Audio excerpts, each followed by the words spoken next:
Então, dando continuidade aí ao nosso cronograma de aulas, né, da disciplina de urgência e emergência 2, tá certo? Hoje nós vamos falar um pouco sobre as taquiarritmias, né, sobre as principais taquicardias que se apresentam na sala de emergência dos hospitais, o diagnóstico, né, principalmente eletrocardiográfico, e o tratamento, né, que nós temos que ter em relação a esse tipo de patologia. Só para a gente relembrar, nunca é demais o eletrocardiograma, tá certo? Aí está aí um traçado à sua esquerda, né? De um eletrocardiograma normal, uma onda P, um complexo QRS, um intervalo PR, um segmento ST, um intervalo ST, a duração de um QRS, né? Relembrando que nós, fisiologicamente, temos um ritmo sinusal, é um ritmo fisiológico do nosso coração. Ele, como todos vocês sabem, ele vai se originar no átrio direito alto, né? Vocês lembram lá da aula de eletro, do semestre passado. Ele é observado num eletrocardiograma de superfície pela presença de ondas P positivas nas derivações D1, D2 e EVF. Então, você pega o elétron, você observa, você vê, né, a amplitude, você vê a velocidade de impressão, sempre lembrando, né? E você observa que a onda P, né, ela estando positiva em D1, D2 e EVF, nós temos aí um traçado eletrocardiograma dentro da normalidade. O eixo dessa onda P, só relembrando, pode variar entre menos 30 e mais 90 graus.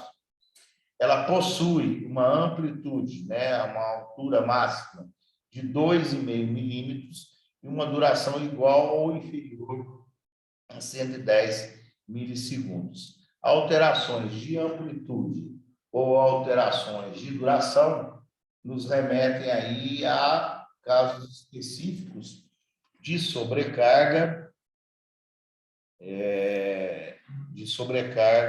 atrial, tá certo? Seja essa do lado direito ou do lado esquerdo. A arritmia. O que vai ser a arritmia, pessoal? A arritmia é a alteração da frequência, da formação ou condução do impulso elétrico através do miocárdio. E essa arritmia, do ponto de vista didático, tá? Nós podemos dividir o coração em dois andares, né? Elas podem ser essas alterações de frequência, essas alterações na formação ou na condução, elas podem ser supraventriculares ou ventriculares. E, uma vez identificado se supraventricular ou ventricular, nós vamos ter uma maneira específica de tratamento para essas arritmias. Perfeito? As arritmias, pessoal, prestem bem atenção nessa imagem aí à direita, à esquerda de vocês, né? Esse corte do coração. As arritmias supraventriculares, elas são arritmias aonde o ritmo que origina, né? Ele vai se originar acima dessa junção entre o nó AV e o feixe de His. Perfeito? São arritmias que partem daqui para cima, tá? E é mantida, né? Essa arritmia supraventricular, ela é mantida por estruturas localizadas entre os mesmos, tá certo? Já as arritmias ventriculares, como o próprio nome diz, isso aí é uma divisão bem anatômica mesmo, né? Ela vai ter um ritmo de origem, tá? Abaixo dessa bifurcação do feixe de His. E habitualmente, tá? Isso é muito importante, habitualmente quando vocês pegam ali o traçado eletrocardiográfico, vocês vão observar que nas arritmias supraventriculares, tá certo? Nós vamos ter um QRS, uma largura de QRS aqui, ó, tá? Um QRS de origem estreita. Já nas arritmias ventriculares, esse QRS, normalmente, ele vai estar mais alargado, perfeito? Então, para fixar as arritmias supraventriculares, né, elas vão ter um ritmo que vai se originar entre o nó AV e o feixe de Ritz e vai se perpetuar nesta região, tá? Tendo como característica, na maioria das vezes, um complexo QRS estreito. Já as arritmias de origem ventricular, elas vão se originar abaixo da bifurcação do feixe de Ritz, como vocês estão vendo aqui na minha ponteirinha do mouse, tá certo? E habitualmente vão se expressar por um QRS alargado. Isso é importante, tá, gente? É importante que a gente coloque, por quê? Porque só de você bater o olho no monitor, aquele paciente que chegou no pronto atendimento, com sensação de mal-estar, por vezes sudoreico, pele úmida, com sensação de palpitação, coração saindo pela boca, né? Você escuta muito isso como expressão, tá bom? Você, na hora que coloca, monitoriza esse paciente, só de você observar a duração do complexo QRS, você já vai ter uma noção da localização anatômica, aonde você vai ter que atuar, tá? Reforçando, então, o complexo QRS, ele é de normal, né? Vocês já sabem disso, quando sua duração for inferior a 120 milissegundos, ou 0,12 segundos, uma amplitude entre 5 e 20 milímetros nas derivações do plano frontal, tá bom? E entre 10, relembrando, derivações do plano frontal, D1, D3, D1, D2, D3, AVR, LVF, tá? E entre 10 a 30 milímetros nas derivações precordiais, tá bom? V1, V2, V3, V4, V5, V6, tá bom? Com orientação normal do eixo elétrico, variando entre menos 30 e mais 90 graus. Então, assim, isso mais para a gente poder relembrar. Falando um pouquinho da onda T, tá? A onda T, relembrando, ela sempre vai ser assimétrica, o início mais lento e final mais rápido, positiva em quase todas as derivações. A onda T, ela sempre, pessoal, vai acompanhar a polaridade dominante do complexo QRS que a antecede, tá certo? Início mais lento, final mais rápido, tá certo? Portanto, né, ela é positiva em quase todas as derivações e a polaridade, né, sempre semelhante ao QRS. A amplitude de uma onda T, ela equivale a cerca de 10 a 30% da amplitude do QRS que a precede, tá bom? Então, assim, isso a gente já conversou, tá bom? Agora, foi mais para a gente poder relembrar aí em relação às noções básicas do eletrocardiograma, né? Relembrando, tá? Mais uma vez, a questão aí ainda do complexo QRS com seu ponto J, lembrando da importância do ponto J na aula passada, na aula de insuficiência coronariana, né? Na elevação do ponto J, que é uma característica marcante nos eventos coronarianos agudos que cursam com infarto agudo do miocárdio, com elevação do segmento, né? Supradesnivelamento do segmento ST, reforçando, tá? O ponto J é o ponto final da inscrição do QRS em sua interseção com o segmento ST. Olha aqui, ó. Ponto final, olha o QRS. Ponto final da inscrição do QRS em sua intersecção com o segmento ST. Lembrando que o segmento ST ele vai do final do ponto J, tá? Até o final da porção descendente da onda T, tá bom? E como eu já acabei de falar, né, representa a repolarização ventricular, tá? E essa repolarização ventricular, ela, quando apresenta alterações no ponto J, ela é útil, né, para fazer o diagnóstico aí de situações isquêmicas, como supradesnivelamento ou infradesnivelamento. É muito comum, por que eu estou reforçando isso de novo?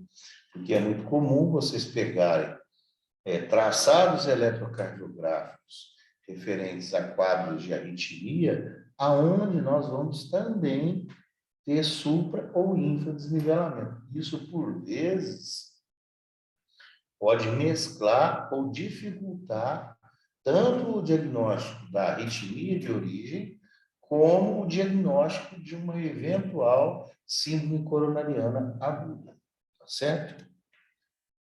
Nós temos aqueles padrões variantes de normalidade, que eu já falei na aula passada, quando nós estivemos avaliando o traçado eletrocardiográfico também de um paciente com queixa, com sensação de taquicardia e efetivamente apresentando uma taquiarritmia, né? Normalmente, a repolarização ventricular precoce, só para a gente reforçar a importância que eu falei na aula anterior, quando da avaliação do supradesnivelamento, né, com a elevação do ponto J, a repolarização precoce, ela vai se caracterizar por uma elevação do ponto J maior que 1 milímetro, fazendo com que o final do QRS, olha aqui, não coincida com a linha de base, né? Tá? Gerando um segmento ST com concavidade elevada, né? Concavidade superior, em duas derivações precordiais adjacentes, sempre com valor acima de 1 milímetro. Por isso, quando nós estamos avaliando o paciente que infartou, vocês se lembram? Homens com menos de 45 anos ou com mais de 45 anos, mulheres, sempre ali a gente considerar como supradesnivelamento V1 e V2, a gente sempre considerar como supradesnivelamento elevações acima de 1,5 milímetro, né? Conforme a idade e o sexo, podendo chegar até 2,5 milímetros, tá bom? Aí nós vamos realmente entrar, né? E, efetivamente, depois dessa introdução, essa rápida introdução aí, no que diz respeito às arritmias, né, ao eletrocardiograma, nós vamos começar a falar um pouquinho das arritmias supraventriculares, ou seja, aquelas que acontecem, como a gente mostrou lá naquele slide, tá certo? As arritmias supraventriculares, que elas vão se originar acima da junção entre o nó AV e o feixe de His, tá bom? Elas vão se originar acima dessa junção e aqui vão se perpetuar. Quais são, gente, as principais arritmias supraventriculares? Como eu disse no começo da aula, são inúmeras. Eu vou procurar listar aqui para vocês as mais comuns. Bom, a primeira arritmia mais comum que nós temos, tá certo? Do ponto de vista aí de ritmo atrial, vão ser as arritmias que apresentam, tá? A formação de onda P, apresentam um ritmo atrial fora do seu local habitual, tá? Fora do nó sinusal. Daí o nome de ritmo atrial ectópico. O que vem a ser o ritmo atrial ectópico? É uma taquiarritmia de origem supraventricular, tá certo? com presença de onda P, porém, essa onda P, ela está presente fora da localização do nó sinusal. Perfeito? Eis aqui um exemplo de um batimento ectópico atrial, tá? Essa imagem, ela mostra a derivação D2 de um eletrocardiograma. Vocês observam que depois do segundo batimento de origem sinusal, o primeiro está aqui, o segundo está aqui, vocês têm o aparecimento de uma onda P ectópica, tá? Da mesma maneira que nós vamos ver aí as extrasístoles ventriculares, nós temos também um batimento atrial ectópico caracterizado por uma taquicardia. E, na maioria das vezes, esses batimentos atriais ectópicos, eles possuem, quando a gente mede a frequência de ambos, tá? Eles possuem uma frequência aí acima de 100, 150, às vezes 180 batimentos, tá? Então, você vai pegar um eletrocardiograma, você vai ver que o paciente está taquicárdico, você vai avaliar, existe onda P positiva em D2 AVF, você vai ver que ela tem eixo e amplitude e duração normal, porém apresenta várias ondas P. Esse é um tipo de taquiarritmia supraventricular, tá? Professor, Pois não? é onda P de pato ou T de tatu? Me confundi aqui agora. É onda P de pato, tá? Nós Tá, estamos obrigada. falando, toda vez que a gente fala, né, e tece comentários a respeito de arritmias atriais, né, sempre, quem está falando é a Anne. Olha, toda vez que a gente estiver falando de onda de átrio, né, de onda P, a gente vai se remeter a átrio, tá certo? Aliás, toda vez que a gente estiver falando de onda de átrio, a gente sempre vai se remeter à onda P, tá bom? Onda P de pato. Bom, então, só voltando, a primeira arritmia supraventricular de origem atrial, comumente vista num pronto atendimento, na maioria das vezes sem grandes repercussões, tá?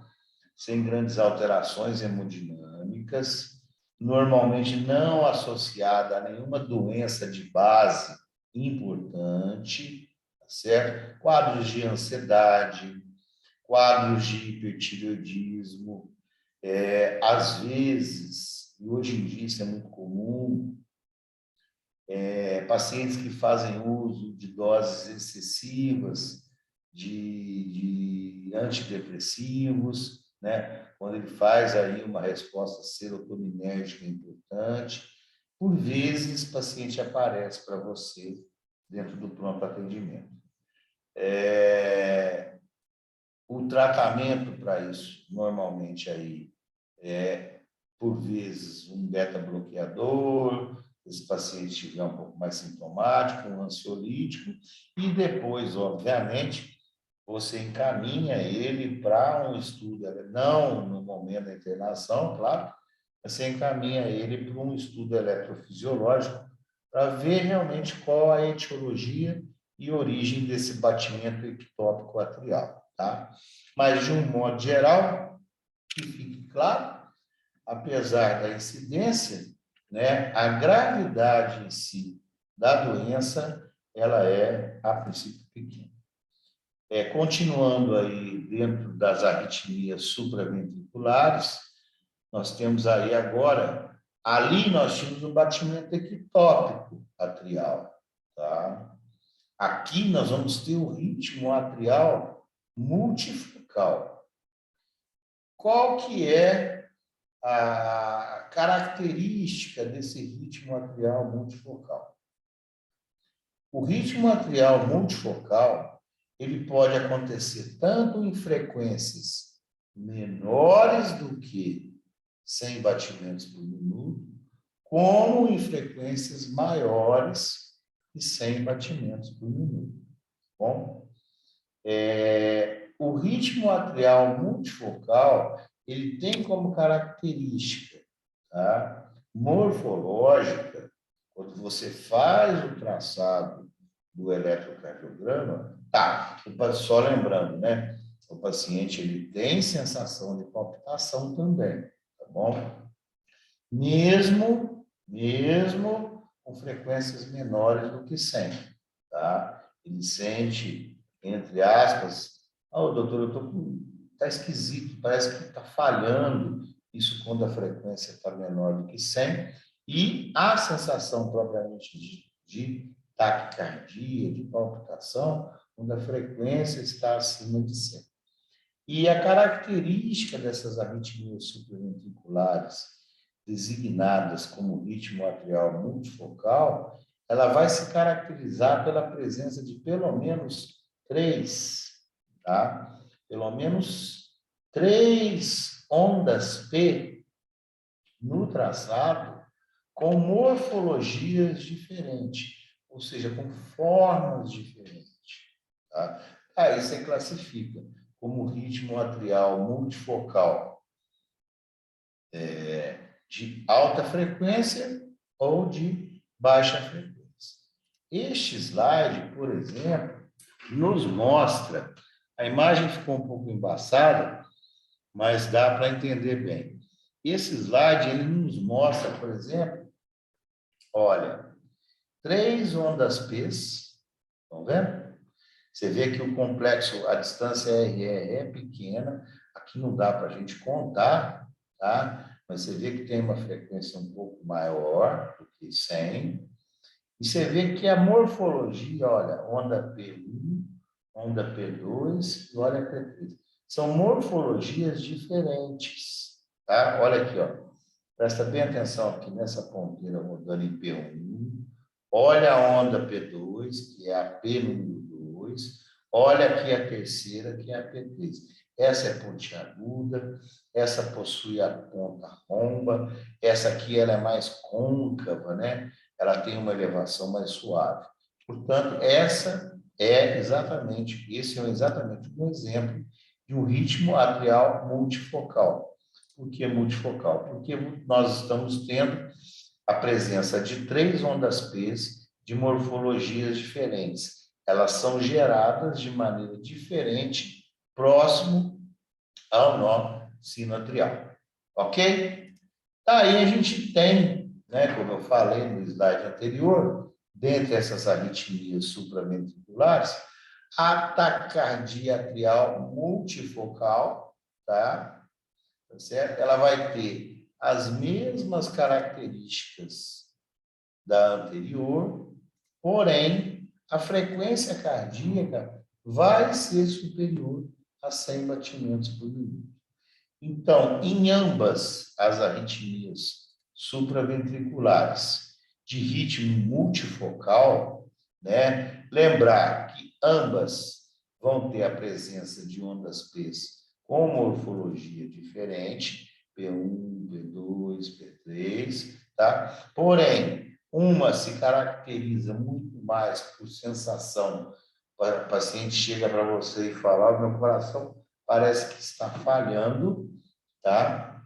E você vai fazer, rodar o traçado, avaliar, você vai ver que realmente a distância entre as P's é uma distância curta, então se você calcular a frequência, você vai ver que a frequência dessa onda P ela é aumentada, porém a frequência cardíaca normal do paciente vai estar menor que 100 ou maior que 100, tá certo? Isso é o que caracteriza a taquicardia atrial multifocal. Olha aqui um exemplo, né? No caso aqui, a gente observa a mesma questão da morfologia. Olha, primeira morfologia, segunda morfologia, terceira morfologia, aqui ela está até invertendo, tá? Então, isso é a presença do ponto de vista eletrocardiográfico de taquicardias auriculares ou atriais multifocais. Da mesma maneira que o batimento ectópico atrial, são patologias mais leves, estão relacionadas aí principalmente com distúrbios metabólicos, na maioria das suas vezes, principalmente aí relacionado ao potássio, magnésio e ao cálcio, certo? Podem ser aí consequência de desordens infecciosas ou desordens aí circulatórias do ponto de vista hemodinâmico, onde a gente pode ter quadros de hipotensão, choque distributivo, sepsis, certo? Enfim, uma gama de alterações aí fisiopatológicas relacionadas a principalmente doenças que trazem alterações metabólicas importantes, né? Cetoacidose diabética, acidose metabólica, alcalose metabólica, hipopotassemia, hiperpotassemias, hipomagnesemia, hipomagnesemia, enfim, sucessivamente. Aí, nesse caso, a gente, obviamente, vai acolher esse paciente, vai monitorizar esse paciente, vai, diante de qualquer paciente, isso é muito importante falar, diante de qualquer paciente que chega no setor de emergência, no seu setor. Gente, é obrigatório você manter esse paciente em observação, tá? E pelo menos repetir, antes de mandar esse paciente embora, repetir o cardiograma com pelo menos 6 horas, tá? A contar da admissão, para você realmente se certificar que esse paciente, ele não apresenta ou não apresentou nenhuma alteração diferente da inicial, ou se realmente aquilo que o trouxe, né, aquele quadro de arritmia, foi extinto, de forma que você possa mandar ele embora com calma, tá? Bom, dentro das supraventriculares, então, batimento ectópico atrial, taquicardia atrial multifocal, e aí a gente vem, né? Nós vamos falar numa das arritmias mais importantes, né? Que a gente vai ter aí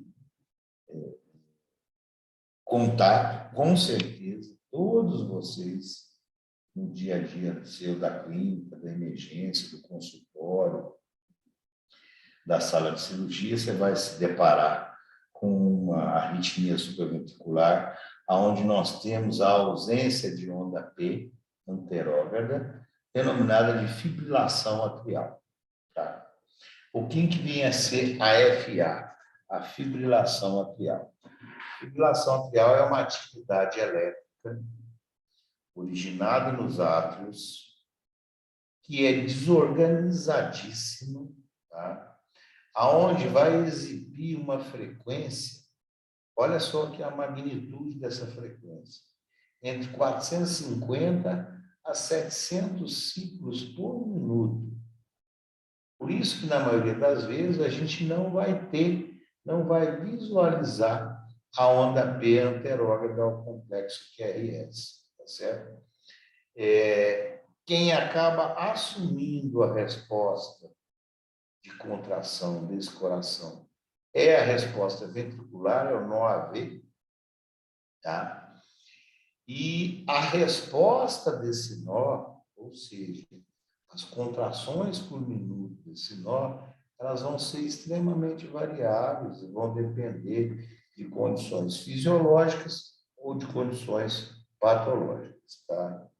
Portanto, uma arritmia supraventricular, onde nós não identificamos a onda P, cuja atividade elétrica é extremamente desorganizada e alta, e as contrações miocárdicas, elas são originadas de uma resposta ventricular, nós denominamos de fibrilação atrial. Guardem bem isso, tá, gente? Um eletrocardiograma normal, onda P, complexo QRS, onda T. Um eletrocardiograma de uma fibrilação atrial. Olha aqui, ó. Um RR irregular. Olha a regularidade do R no ECG normal. Tá vendo? Olha a irregularidade entre R's num eletrocardiograma de uma fibrilação atrial. Aonde que está a onda P aqui, gente? Vamos ver, ó. Né? Não tem. Nós não identificamos. O que está dando aqui a contração? É exatamente a resposta ventricular desse paciente. Então, diante de um eletro desse, é uma das arritmias mais prevalentes, tá certo? Dentro do setor de emergência de um hospital. Existe toda uma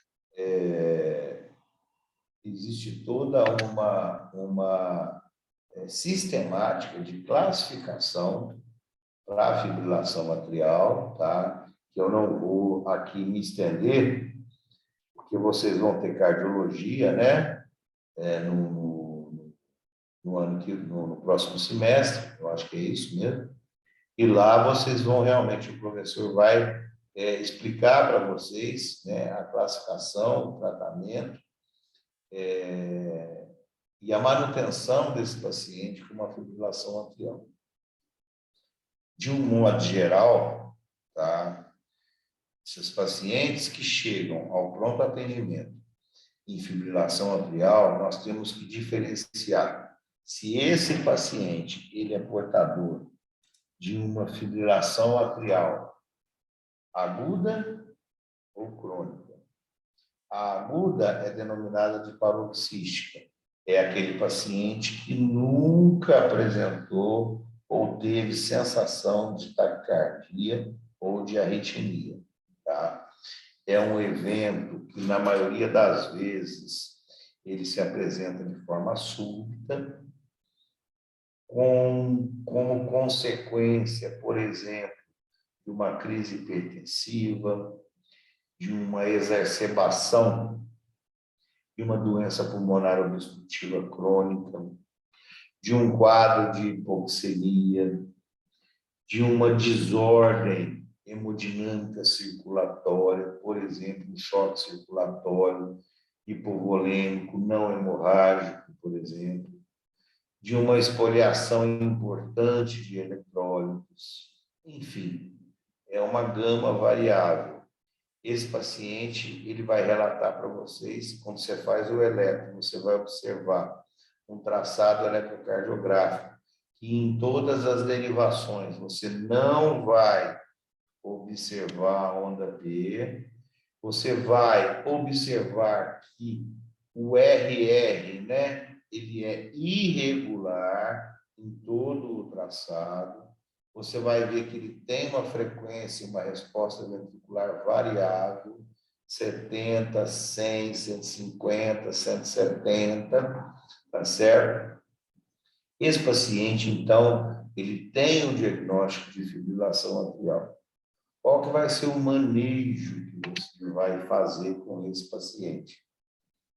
Se for uma fibrilação atrial, se o paciente relatar para você que existe não mais do que 48 horas de evolução, tá? Ele está sentindo aquela palpitação, aquela batedeira. O que você vai fazer? Você vai pedir um ecocardiograma. Nesse ecocardiograma, nós vamos estudar principalmente quem? O átrio, tá? O átrio esquerdo. Por quê? É ali que está a gênese dessa arritmia supraventricular. Quando você faz o ecocardiograma, se você observa que dentro daquele átrio, que está ali numa frequência extremamente alta, quase que, digamos assim, fibrilando, tá? E essa frequência extremamente rápida altera o tempo de esvaziamento atrial, faz com que o sangue tenha uma estase maior no átrio esquerdo, acaba gerando um trombo. Pode gerar um trombo. E se esse paciente tiver um trombo ali, na hora que você faz o ecocardiograma, você deve primeiro, você deve tomar uma determinada conduta, que eu vou explicar, tá? E se você faz o ecocardiograma e não observa o trombo, nós temos uma outra conduta a ser tomada. Então, portanto, o paciente chegou, sensação de taquicardia, palpitação, você fez o eletrocardiograma, você identificou um traçado com ausência de onda P, um RR irregular, um complexo QRS estreito, você faz o diagnóstico de uma provável fibrilação atrial. Qual que é o primeiro passo? Além, é claro, de toda a estabilização do paciente. Vocês estão aí cansados de saber, né? Monitorização, oxigênio, veia, etc, etc. Tá? O que você vai fazer mediante a seu diagnóstico? Você vai ter que diferenciar se essa fibrilação atrial ela é crônica ou se ela é aguda. Se ela for aguda, com uma duração menor do que 48 horas, obrigatoriamente, para você dar seguimento ao tratamento, você tem que fazer um ecocardiograma. Qual a finalidade do ecocardiograma? A finalidade do ecocardiograma é, basicamente, ver se existe um trombo intraatrial ou não.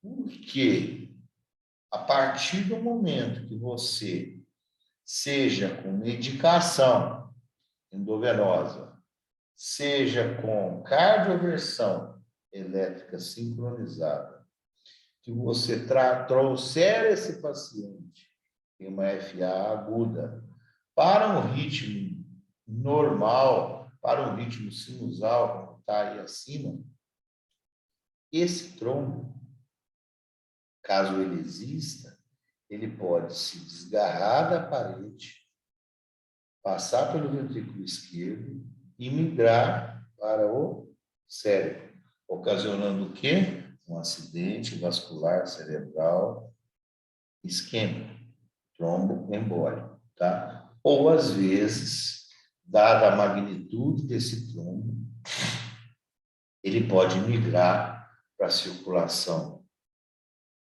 abdominal, levando a um quadro de um abdômen agudo de origem vascular, caracterizado principalmente por uma isquemia mesentérica aguda.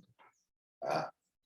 Então, assim, fazemos o eco. Existe trombo? Se existir trombo, nós vamos o quê? Nós vamos anticoagular esse paciente por um período mínimo aí de 72 horas. Repetimos o ecocardiograma e aí sim nós poderemos fazer ou a cardioversão química, que é trazer o doente ao ritmo normal com medicação, ou fazer a cardioversão sincronizada, caso esse paciente tenha alguma contraindicação medicamentosa ou esteja em instabilidade hemodinâmica. Perfeito? Agora, você faz o ecocardiograma na vigência do diagnóstico, né? Agora nós estamos na linha de baixo.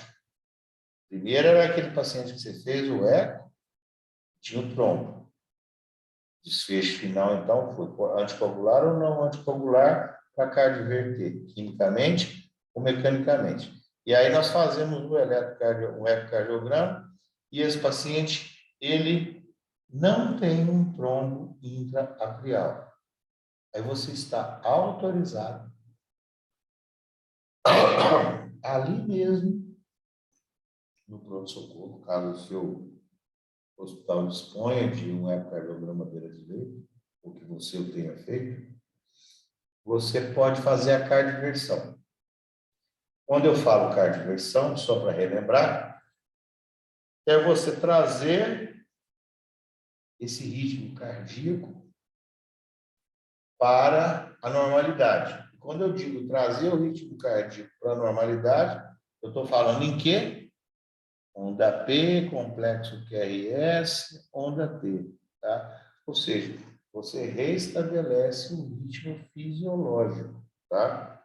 Desse paciente.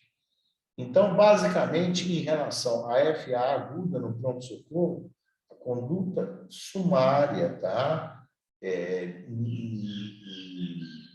No modo geral, é essa que tem que ser feita. Só a título de curiosidade, se esse paciente ele chega para você com uma sensação de taquicardia importante, você na anamnese descobre, fala, olha, doutor, eu já sou portador de uma fibrilação atrial. Normalmente, esse paciente ele é portador de uma fibrilação atrial, a gente chama de permanente, tá? Ou seja, aquele ritmo dele, por um motivo ou por outro, entrou em fibrilação atrial e nunca mais voltou à normalidade. Então, esse paciente, quando bem assistido, pressupõe-se que ele está já anticoagulado, ele já toma anticoagulante oral em casa, e na maioria das vezes ele usa um beta-bloqueador. Por que que ele usa esse beta-bloqueador? Ele usa esse beta-bloqueador exatamente para poder fazer com que aquela resposta ventricular, que realmente está comandando, está fornecendo o débito cardíaco desse paciente, seja uma resposta ventricular adequada, que não seja nem muito alta e nem muito baixa. Próximo aí a uma resposta atrial fisiológica, caso esse paciente tivesse. Aí, nestes casos, só por curiosidade, vocês vão aprender isso melhor em cardiologia, na disciplina, a gente usa, né, um beta-bloqueador ou um antiarrítmico, normalmente aí uma propafenona ou uma amiodarona, tá? Para você diminuir um pouquinho a resposta ventricular desse paciente, trazendo ela para aquele valor de normalidade, tá? Normal, mas na maioria das vezes esse paciente ele já não vai precisar de anticoagulação porque ele já vem anticoagulado de casa.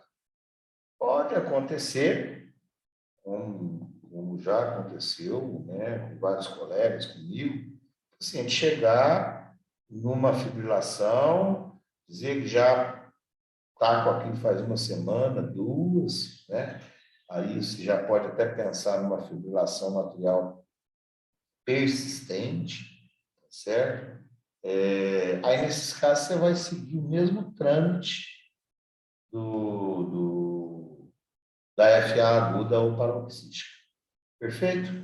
Então, assim, eu demorei um pouquinho mais em fibrilação atrial, porque realmente é uma taquicardia supraventricular de extrema prevalência dentro do pronto atendimento, né, gente? E, continuando, nós temos um outro tipo de taquicardia supraventricular que também tem a ausência da onda P, tá? Porém numa frequência um pouco menor, né? Do que aquelas 400 a 700 contrações atriais por minuto, que é a que nós denominamos de flutter atrial, tá?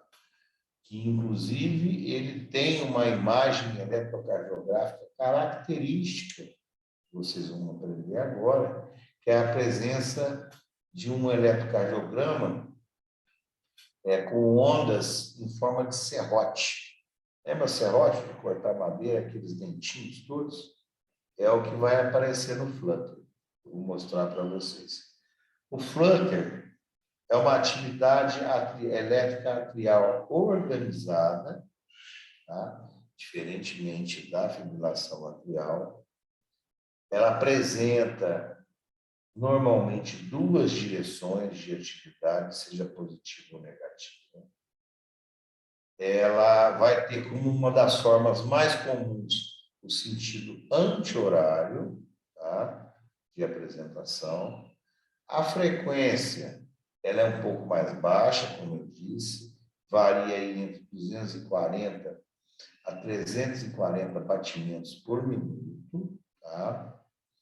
E vai apresentar a característica, né, padronizada de um traçado eletrocardiográfico. Nós vamos ter a presença das ondas F, tá? F de flutter, tá bom? Com aspecto em dentes de serrote, né? Que é exatamente isso aqui, se eu tiver colocado aqui, tá certo? Aqui a gente tem, olha aqui, olha os dentinhos, olha aqui vamos pegar aqui o D2, ó, o D2 longo aqui, ó, olha aqui, olha as ondas em serrote, as ondas de flutter, tá certo? Olha para vocês verem como que ela tem uma frequência, porque aí nós vamos medir a frequência entre um ciclo e outro, né? Então você vê que é uma frequência cardíaca extremamente aumentada, tá?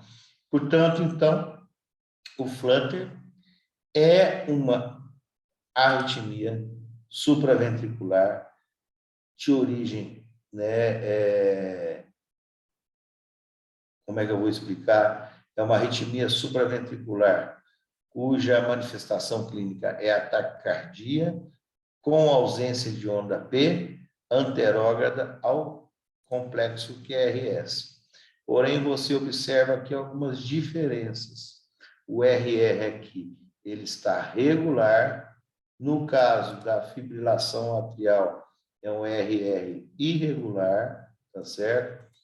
Você observa aqui essa característica ímpar, única da fibrilação do flutter atrial, que é a presença de ondas F, tá? É que aqui não dá para mim aumentar a imagem desse eletrocardiograma, mas depois, por favor, vocês no livro nosso, né, que a gente utiliza de referência, medicina de emergência, tem imagens bonitas lá de flutter, só para vocês realmente fixarem a onda F, tá?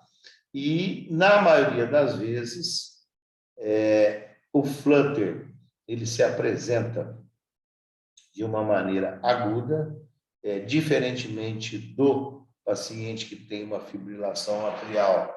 O flutter, raramente, você vai encontrar pacientes com flutter crônico, não tem como, tá? E a abordagem de tratamento do flutter, invariavelmente, tá? Invariavelmente, dada essa frequência atrial tão alta, é a cardioversão elétrica sincronizada, né? Quando eu falo sincronizada, é aquela na qual nós colocamos as pás no precórdio do paciente. O aparelho ele enxerga os complexos QRS e vai impactar a energia, o choque, o Joule, exatamente em cima do complexo QRS, reorganizando todo o ciclo eletrofisiológico do coração, tá? Bom, continuando. Então, nós vimos batimento ectópico atrial, taquicardia atrial multifocal, fibrilação atrial, principalmente com a ênfase na fibrilação atrial aguda, tá bom? Vimos aí o flutter atrial, né?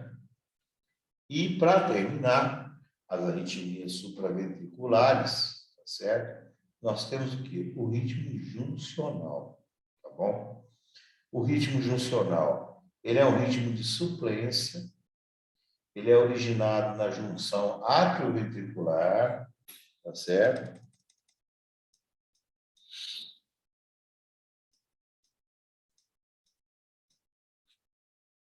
Originado aqui, tá? Nessa junção, correto? Caracterizado principalmente também, né, por uma ausência, quando você olha o ritmo juncional, esse paciente ele chega nessa arritmia, né, por vezes não se queixando de taquicardia, mas às vezes com quadros de pré-síncope, né? Esse ritmo ele vai ter, na maioria das vezes, quando a frequência cardíaca for superior a 50 batimentos por minuto, ele vai ser denominado de ritmo juncional ativo. Quando a frequência for inferior a 50, ele é determinado de ritmo juncional de escape. Uma das principais características, da mesma maneira que a taquicardia atrial multifocal, né?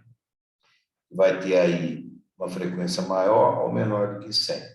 E na maioria das vezes, quando você roda o eletrocardiograma desse paciente, tá? Qual é que é a principal característica que você vai observar no ritmo juncional? Olha aí, pessoal. Alguém consegue me falar o que está faltando aí nesse primeiro traçado? Nós temos um complexo QRS, não temos? Nós temos uma onda T, não temos? Cadê a onda P? Não tem, tá? O ritmo juncional, ele é caracterizado por frequências inferiores a 50, onde o paciente vai chegar com sensação de pré-síncope e, por vezes, quadros de hipotensão, ou ritmos superiores a 50 batimentos por minuto, ou um RR regular, com a ausência de onda P, certo?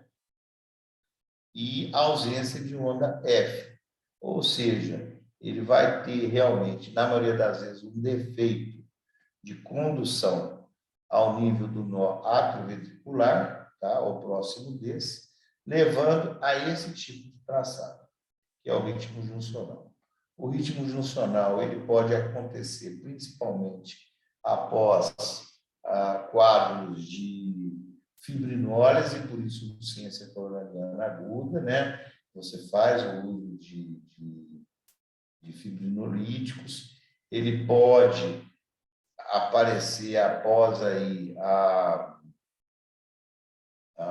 redução da resposta ventricular numa fibrilação atrial, por exemplo, crônica, né? É uma fibrilação atrial aguda, desculpe, né? A crônica normalmente é permanente.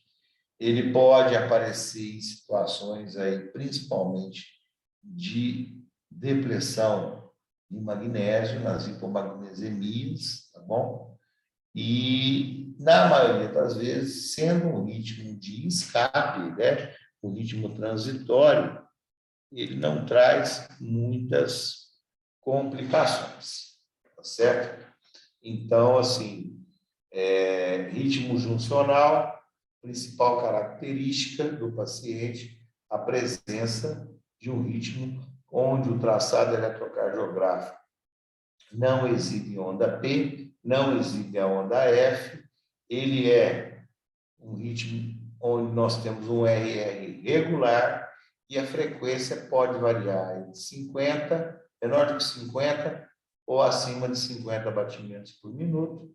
E esse ritmo juncional, ele na maioria das vezes, ele tem como causa distúrbios sistêmicos, metabólicos e distúrbios hidroeletrolíticos, principalmente aí os quadros de hipomagnesemia, tá? E do ponto de vista metabólico, quadros aí de sepsidose diabética, sepsis, quadros infecciosos sistêmicos mais agressivos, né? Por exemplo, aí, no caso da variante Delta, né? Era muito comum os pacientes, eles apresentavam, em função da resposta inflamatória sistêmica, quadros de taquiarritmias que acabavam evoluindo para ritmos juncionais. Normalmente a gente não trata o ritmo juncional, você vai tratar a doença de base. Quando você resolve a doença de base, você consegue resolver o ritmo juncional. E, né, pessoal, por último, né, dentre as arritmias supraventriculares, a taquicardia sinusal. Tá? Onde você vai ter o quê? Você tem um traçado eletrocardiográfico, onde você encontra a onda P, onde você encontra complexo QRS, onde você encontra onda T. Na maioria das vezes você tem um traçado fisiológico, você vai ter aí uma onda P com eixo, amplitude e duração dentro da normalidade, você vai ter uma onda T de porção inicial mais lenta, concordante com a polaridade do QRS, você vai ter um eixo do QRS dentro da normalidade, só que uma frequência muito alta. Uma frequência cardíaca acima aí de 140, 150 batimentos por minuto. E a taquicardia sinusal, ela também é manifestação, principalmente, né, de doenças ou de manifestações clínicas, né, sistêmicas. Você não tem que tratar a taquicardia sinusal. Você não tem que dar medicação para baixar a taquicardia sinusal. Você tem que buscar a causa. E as principais causas, né, de taquicardia sinusal, desculpe aí que a letra ficou errada ali, tá? Mas as principais causas, hipoxemia, falta de oxigênio, pacientes hipoxêmicos, saturação baixa, o que o coração faz? Qual que é a resposta? Vamos incrementar o transporte e a oferta de oxigênio. Então, o coração se torna mais taquicárdico. Presença aí de dor, reflexo aí, descarga adrenérgica. Dor dá muita descarga adrenérgica, então o paciente fica taquicárdico, tá? O paciente está desidratado ou está tendo uma hemorragia. Existe uma tendência em ele apresentar o quê? Uma taquicardia sinusal. E por que quando a gente sempre fala taquicardia sinusal, gente? Porque estruturalmente, teu coração não tem nenhuma alteração, tá? Então, você vai ter frequências muito altas, porém, sempre com a morfologia, né, de um traçado normal com onda P, QRS, T, tá certo? Outra causa de taquicardia sinusal, o hipertireoidismo. Outra causa de taquicardia sinusal, tromboembolismo pulmonar, como nós vamos estudar aí mais para frente, certo? E assim sucessivamente. Então, o paciente chegou, sensação de taquicardia, está taquicárdico, você roda o eletrocardiograma, e esse eletrocardiograma ele exibe uma onda P, complexo QRS, onda T, tá? E ele está mantendo aquela taquicardia, começa a procurar as prováveis causas para o desenvolvimento de uma arritmia, né? De uma taquicardia, cuja origem seja sinusal, tá? E a consequência, se o paciente está desidratado, ele está febril, ele está com dor, ele usou algum medicamento, ele ingeriu alguma droga ilícita, e assim sucessivamente, tá? Então, ela seria aí a, a última representante, né? A última representante aí das taquicardias supraventriculares, tá certo? Mais comuns aí dentro do ambiente do pronto atendimento, tá bom? Num momento propício, durante ainda a continuidade, né, do nosso conteúdo programático, quando eu tiver aí explicando para vocês aí hipopotassemia, hiperpotassemia, o manejo de algumas outras arritmias, nós vamos falar muito sobre a taquicardia supraventricular paroxística, tá certo? Também tem uma prevalência grande, mas aí eu vou explicar de uma maneira bem mais detalhada para vocês, tá certo? O manejo. Eu não incluí ela aqui nessa aula, mas vai ser citada e ela merece aí um tempo maior, principalmente pelos mecanismos e dada a frequência pela qual ela aparece no pronto atendimento, tá bom? Aí nós saímos da região supraventricular e vamos para a região ventricular, tá? Na região ventricular, pessoal, o que mais, né, vai chamar a atenção é aquilo que eu falei lá no começo. Na maioria das vezes, o QRS, ele vai estar o quê? Ele vai estar mais alargado. Por quê? Porque quem está dominando, né, quem está induzindo o ritmo daquela arritmia é a região ventricular. Então, portanto, as alterações, as grandes alterações que nós vamos ter, vão estar relacionadas com a morfologia do complexo QRS, diferentemente das supraventriculares. Se você observar bem, quando nós falamos aí, né, minutos atrás, sobre as arritmias supraventriculares, qual que é a ênfase maior? Qual que é a pedra angular dessas alterações? Exatamente a presença ou não, as alterações ou não na onda P, concorda?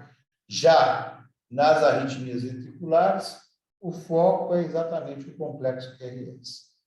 A primeira das arritmias ventriculares são as parasístoles ou extrasístoles ventriculares, como a gente está vendo aqui. Você olha aqui nesse traçado, o azulzinho é um complexo QRS normal, tá certo? Aqui o estímulo está sendo conduzido de forma eletrofisiologicamente habitual. Onda P, complexo QRS, onda T, de repente você tem um batimento ventricular. Por que eu sei que é ventricular, pessoal? Olha o QRS, tá?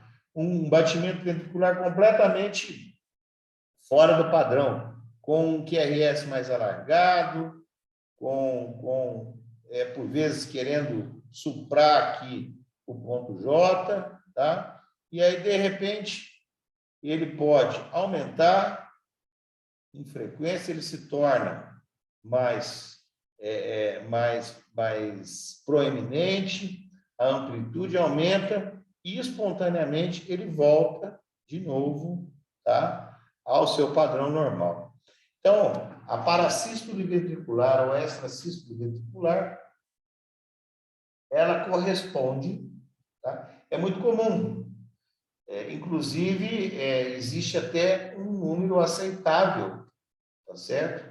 De extrasístoles ventriculares, quando a gente faz um eletrocardiograma de repouso, tá? A parasístole ventricular corresponde ao batimento originado no ventrículo, tá bom? Que vai competir com o ritmo fisiológico do coração. Esse batimento aqui, que está aparecendo em vermelho, ele está competindo com o estímulo que está vindo do nó atrioventricular antes de entrar no feixe de His e as fibras de Purkinje. Ok? Uma outra tipo de arritmia ventricular, né, que nós podemos observar no pronto atendimento é o ritmo idioventricular acelerado, ou RIVA, tá? Mas, porém, normalmente com uma frequência cardíaca menor que 120. Ele também, né, como o ritmo juncional supraventricular, né, ele acontece na reperfusão coronariana, pós-infarto agudo do miocárdio, algumas drogas, como cocaína, algumas inflamações do miocárdio, tá? Cardiopatias congênitas e distúrbios eletrolíticos.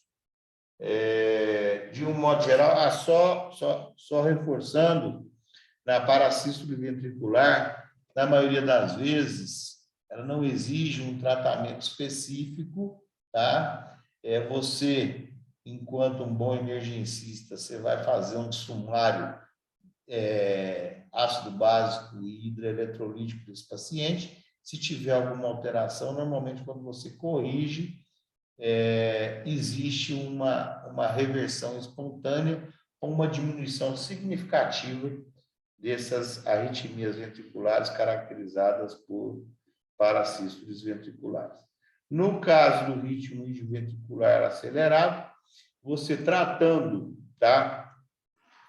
Esses pacientes, certo? Você tratando a causa base, olha que interessante o ritmo, né, idioventricular acelerado. Acelerado por quê? Se a gente contar aqui a distância dos quadradinhos dividir por 1.500, você vai ver que essa frequência vai estar aumentada.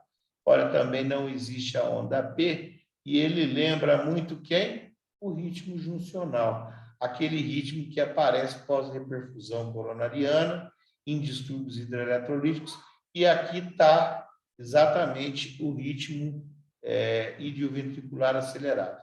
Ah, professor, mas peraí, se você olha aqui e vem no ritmo juncional, parece que é a mesma coisa. Vamos prestar bem atenção. Um é supraventricular. Olha a duração do QRS aqui. Olha aqui o ritmo idioventricular acelerado. Olha a duração do QRS. Aqui nós temos um alargamento, nós temos um aumento na duração do QRS. É que o traçado não nos permite. Mas, na maioria das vezes, como que eu faço a diferenciação de um ritmo juncional para um ritmo idioventricular acelerado? Ambos estão taquicárdicos, tá certo? Como que eu sei se ele é supraventricular ou ventricular? A duração do QRS vai estar mais alargada, tá? Mas é um ritmo juncional, é um ritmo que tem junção, ele tem regularidade, tá bom? Essa é mais uma das características. De novo, aqui a extrasístole ventricular, tá? Extremamente semelhante à parasístole, apresenta-se como um batimento originado precocemente do ventrículo, tá? Na maioria das vezes também não precisa de tratamento específico, tá? E necessita, sim, de investigação, se for de uma maneira muito frequente e permanente nesse paciente. Aí nós vamos entrar realmente no escopo do pronto atendimento, tá? Que são as, digamos assim, não vamos dizer arritmias malignas, né? Mas que são as arritmias, as taquiarritmias, né, ventriculares, que têm assim maior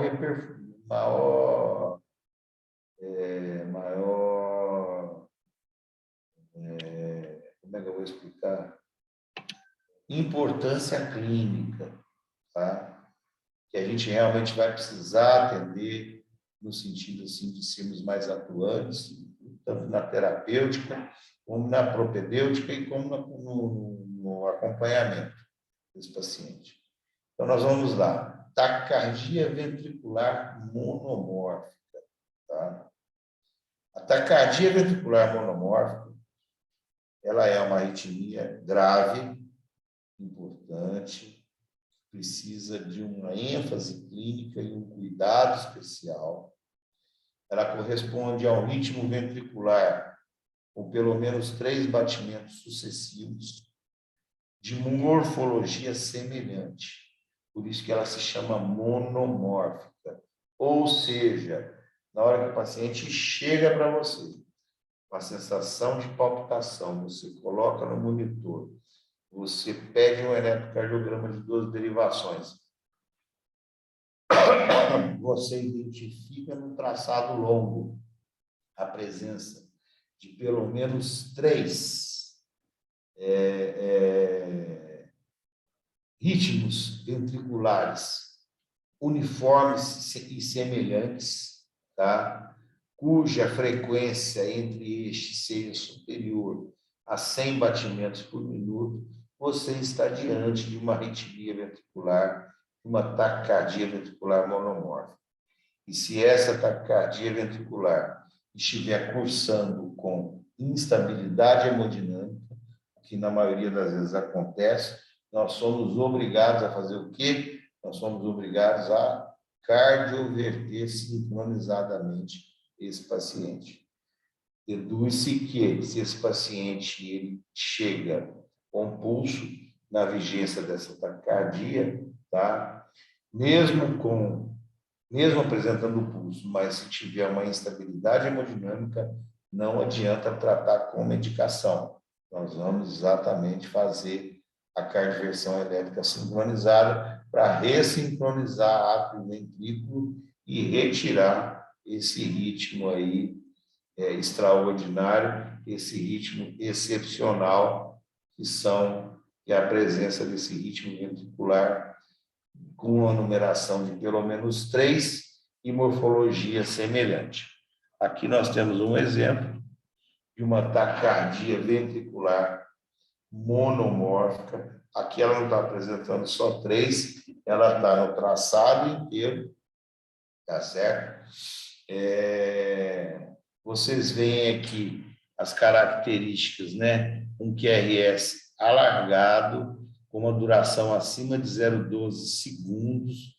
Só aqui, se eu contar, dá 1, 2, 3, 4, 5, 6, 4. Está com 0,24 segundos, né? Ou 240 milissegundos. Você vê que realmente está alargado. Portanto, a alteração aqui ela é ventricular e não supraventricular, tá? E ela é monomórfica, porque, olha, todos os complexos QRS, eles possuem a mesma morfologia, tá? Mas, se esse traçado eletrocardiográfico ele apresentasse somente um grupo de 3 aqui, um traçado normal, 3, um traçado normal, por si só, isso já caracterizaria a taquicardia ventricular monomórfica, tá bom, gente? Só que assim, quando o paciente chega, ele chega já nessas condições. E aonde vocês têm que ficar de orelha em pé e com um pé atrás para arritmias ventriculares de origem ventricular monomórfica, principalmente pacientes oriundos lá da nossa aula anterior, pacientes com insuficiência coronariana, tá? Normalmente são esses que vão apresentar esses tipos de taquicardias. Ou,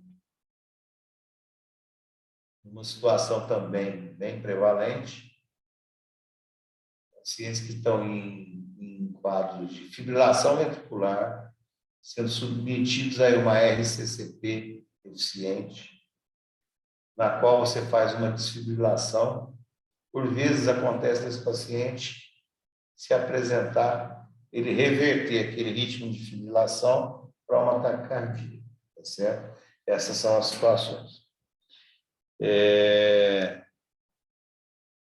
Da mesma maneira que nós temos a taquicardia ventricular monomórfica, nós vamos ter a taquicardia ventricular polimórfica, tá?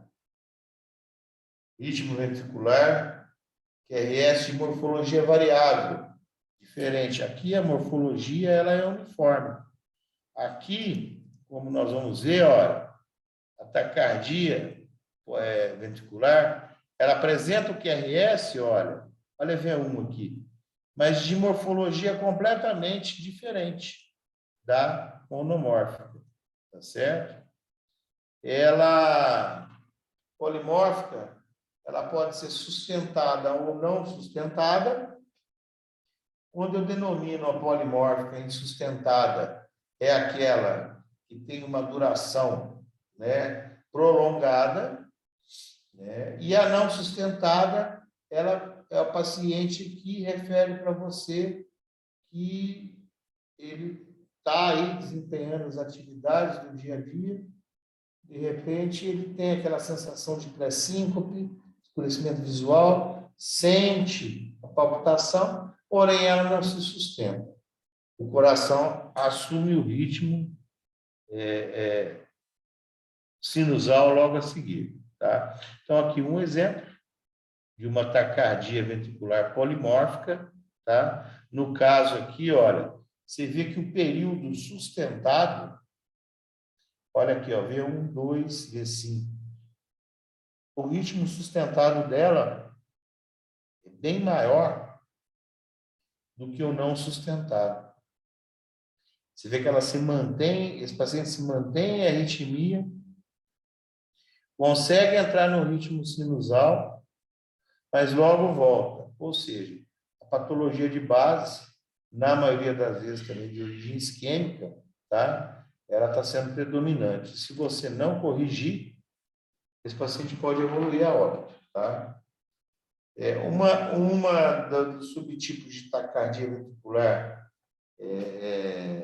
assim, de grande impacto para a mortalidade, normalmente autolimitada, né? É a torsade Poin, né? Onde nós vamos ter um traçado eletrocardiográfico, é como se esse traçado ele torcesse.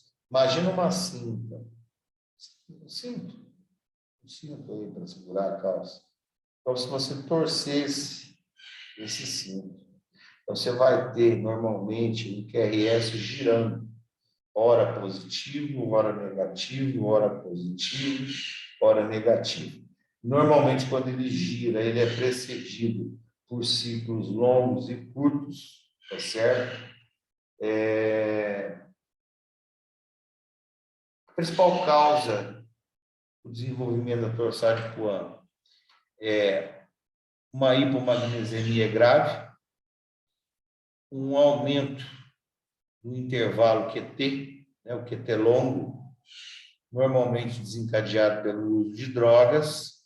Quando eu digo drogas, não são drogas ilícitas, elas também, mas drogas, de um modo geral, antiarrítmico, digital, antidepressivos tricíclicos e assim sucessivamente.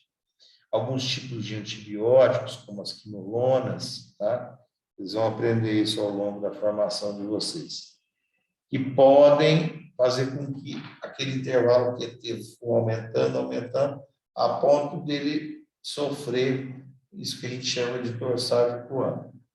E algumas pessoas que têm a presença já do QT longo de origem congênita, tá? Aqui, um exemplo, né, do traçado. Olha para vocês verem como que acontece. Olha lá. Começa positivo, fica negativo, positivo, fica negativo. É como se fosse uma cinta torcida. Esse é o torsade Poin.